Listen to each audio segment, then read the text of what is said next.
Oke teman-teman, selamat malam ya. Jadi kali ini saya ingin membahas dua saham yang menarik untuk saya lihat.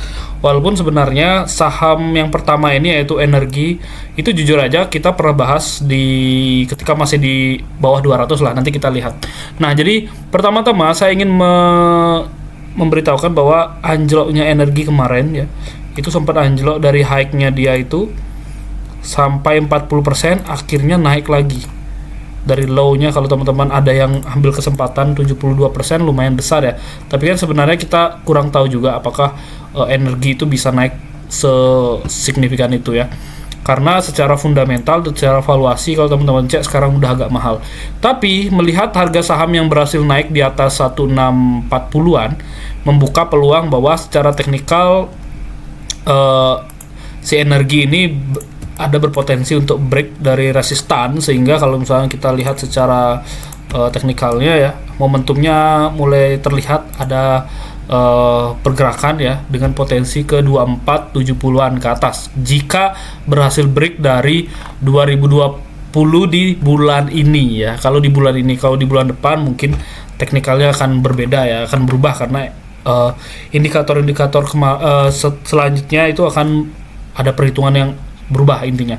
Nah, jadi buat teman-teman yang memang tertarik untuk energi, menurut saya sih porsi kecil dulu karena posisi sahamnya udah di bawah. Kalau seandainya nih teman-teman ambil di tahun lalu ketika di bulan Mei ya, energi itu masih ada di kisaran 198, di bawah 200 lah intinya, dan dia murah, boleh nih teman-teman dengan duit yang lebih besar.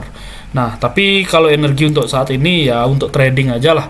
Ibaratnya kalau memang momentum breakout-nya itu positif untuk di esok atau minggu depan dan berhasil break, apalagi berhasil break 2020, momentum bisa lanjut ke 2460.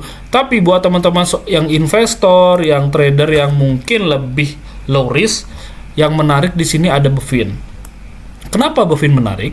Karena dia masih ada di harga yang cukup rendah. Bukan di pucuk kayak energi tadi ya, tapi dia ada di bawah. Jadi pucuknya masih jauh tuh. Kalau misalnya teman-teman misalkan sekarang untuk ke pucuk pun itu bisa beggar gitu ya. Disclaimer on, silahkan teman-teman analisis kembali.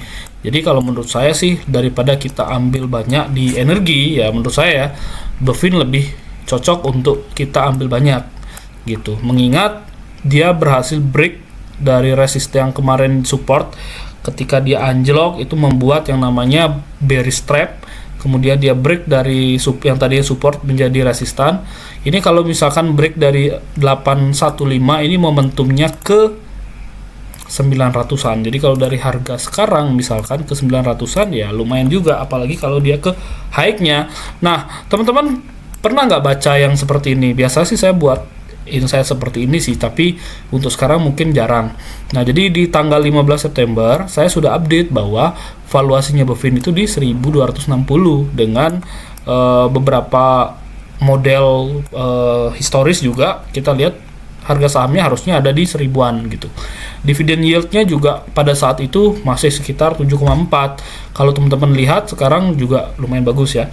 Nah, jadi menurut saya teman-teman kalau mau long term ya teman-teman analisis kembali, dan kalau tertarik ya ini menurut saya posisinya udah bagus banget untuk nambah-nambah ataupun untuk awal memulai investasi gitu. Nah, teman-teman lihat sekarang saya pernah bahas sih di channel Insight, teman-teman lihat kompetitornya dia yaitu ADMF ya.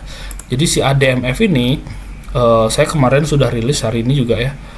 Jadi secara umum kinerjanya bagus lah. Kinerjanya bagus. Kenapa dia labanya agak sedikit rendah gitu? Karena memang dia kan merger dengan MFIN ya, Multi Finance. Jadi dia sesektor, dan menurut saya sih keuangannya atau labanya bagus. Jadi Bovin ini harusnya juga lebih positif. Terus kalau kita misalkan melihat secara prospek ya, beberapa kali sih kita pilihkan Bovin untuk investasi memang. Apalagi di kemarin ya, plan kita ada Bovin, ada ACES ya untuk DCA, untuk investasi lah intinya. Nah, jadi kalau kita lihat secara valuasi, Bovin itu masih kisaran di 1100 atau 1200-an untuk prospeknya. Jadi menurut saya kalaupun teman-teman tertarik untuk investasi ya, nggak perlu FOMO langsung buy banyak gitu, enggak. Mungkin awali dengan 25 atau 50%, barulah DCA sampai minimal masih di bawah 1000, oke lah. Dengan proyek kita sebenarnya kalau misalkan Bovin ini berhasil break dari 885 ini, bakal banyak orang yang akan merekomendasikannya. Ya kemungkinan banyak akan rekom, karena untuk saat ini pun dia break resist sudah bagus banget. Apalagi kalau dia break dari 885, ini momentum uptrend di tahun ini ya. Kalau misalkan dia berhasil juga break dari 1065, ini momentumnya berlanjut ke 1245. Jadi menurut saya sih lumayan bagus momentum trading untuk dan investasi di Bovin ya. Sekian ya teman-teman, kalau kalau mau bergabung ke channel Insight, japri saya. Terima kasih.